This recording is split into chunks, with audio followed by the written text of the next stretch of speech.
이번 문제는 보기 12-6번 문제예요. 기우뚱거리는 책상 균형잡기. 이 말이 뭔 말이냐면 이 책상에 뭐라고 그러죠?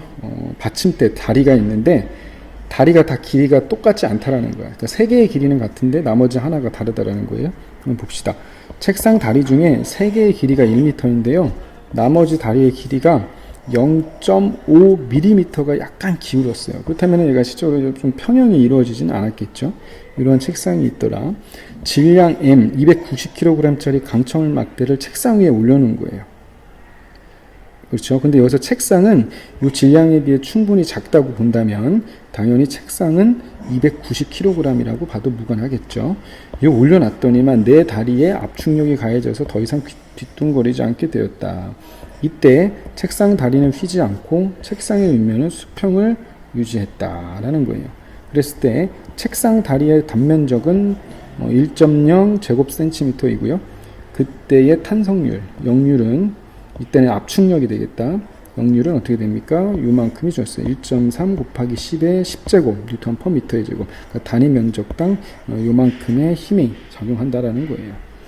바닥이 다리에 가하는 힘들의 크기는 얼마인가? 그러니까 여기서 역률이 이만큼이라는 것은 요만큼의 힘까지는 뭐 할 수 있다라는 거야. 우리가 다시 복원을 할 수 있다라는 거야. 그러니까 물체가 탄성이 생겨서 나중에는 다시 원래로 이 뭐죠? 강철 막대를 띄게 된다면 요거 이상만 되지 않으면 다시 복원이 가능하다라는 겁니다. 여기까지 됐죠? 그렇다면 바닥이 다리에 가하는 힘들의 크기를 각각 구하라라는 문제예요. 그러면 그림을 한번 먼저 보게 되면 원래 여기 이거를 뭐 파란색으로 쓸까요? 원래는 이게 다리가 이렇게 있다고 볼게요. 이렇게 다리가 원래 이렇게 있어요. 여기까지 됐죠? 다리가 이렇게 있습니다. 다리가 있는데 지금 지금 얘랑 요 별표 친 거는 다 길이가 같은데 요 세모 친 거는 길이가 0.5mm였나요? 0.5mm가 조금 더 길다라는 거야. 그렇지? 그렇다면은 얘가 지금 현재 수평 상태에 있다면은 요 다리가 각각 요 네 개의 지점에 가하는 힘의 크기는 어떻게 돼요? 요 수직항력을 구해보면 요 길이가 같은 애들은 당연히 요 수직항력의 크기가 다 같을 거 아니에요. 여기는. 그래서 얘를 N1이라고 놓을게요. 그리고 조금 더 길이가 길었었던 그곳은 수직항력을 N2라고 한번 보겠습니다. 여기까지 됐죠? 그리고 이 책상의 질량은 워낙 작기 때문에 이 위에 강철의 질량만 생각하면 되니까 강철의 질량을 mg, 중력이 mg다. 이렇게 놓도록 하겠습니다. 여기까지 됐어요? 그렇다면 한번 봅시다. 변형 전에는 이 다리가 다리의 길이가 요만큼이 L이에요. 그리고 또 하나 한 거죠. L에다가 얼마만큼 길대? 0.5mm니까 요걸 칠할까요? 0.5mm 길대요. 그러니까 요만큼 길었다는 거야.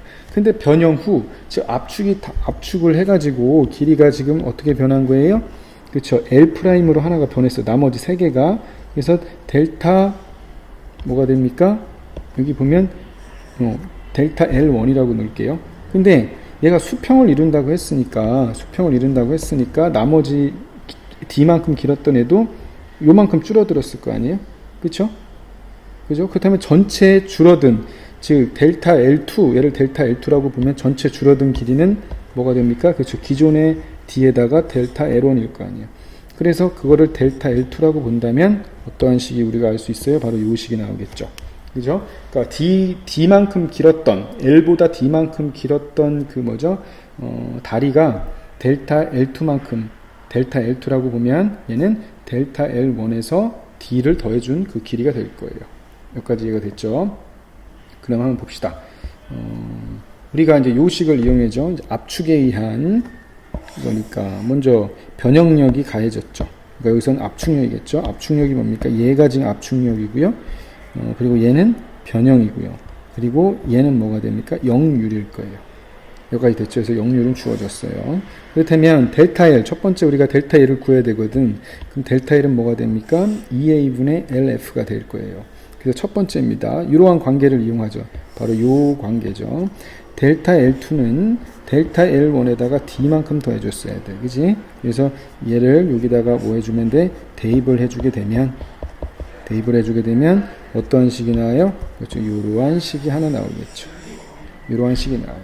그리고 우리가 아직 안 한 게 있죠. 뭐가 있습니까? 바로 이제 중력, 즉 중력에 얘가 지금 평형을 이룬다고 했으니까 질량 중심에 대한 운동량의 변함이 없어야 되잖아요. 그러니까 없어야 될 것이니까 어떻게 돼? mg의 크기는 n1, n1, n1, n2의 합이랑 뭐야 됩니까? 같아야 되겠죠, 그죠? 그래서 그거를 이용하게 되면 질량 중심은 계속 그 자리에 유지해야 되니까요. 이러한 식이 되겠죠. 총 중력은 3n1 더하기 n2가 돼요. 따라서 뭐를 이용합니까? n2는 mg-3n1이 되고요. 얘를 어디에다 대입한 겁니까? 여기다가 대입을 해서 이렇게 전개를 여기다 대입을 이렇게 해준 거예요. 그래서 얘를 풀어주면 n1은 뭐가 됩니까? 그렇죠. 4L분의 mgl 빼기 2AD가 되고요. 얘를 그대로 대입해서 풀어주면 n1은 몇 뉴턴이 나옵니까? 548뉴턴이 나와요. 그렇다면 n2는 뭐를 이용하는 겁니까? 그렇죠. 여기 파란색 보이죠? 이걸 이용하는 거예요. 그래서 n2는 중력에다가 마이너스 3n1이기 때문에 1198뉴턴이 이렇게 나옵니다. 그렇다면 마지막으로 이것도 구해볼 필요가 있겠죠.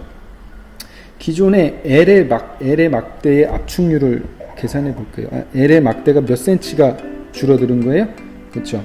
L에는 0.42mm가 줄어들었고요. 그리고 D만큼 길었던, L에서 D만큼 길었던 그 나무 받침대는 몇 mm가 줄어들었다?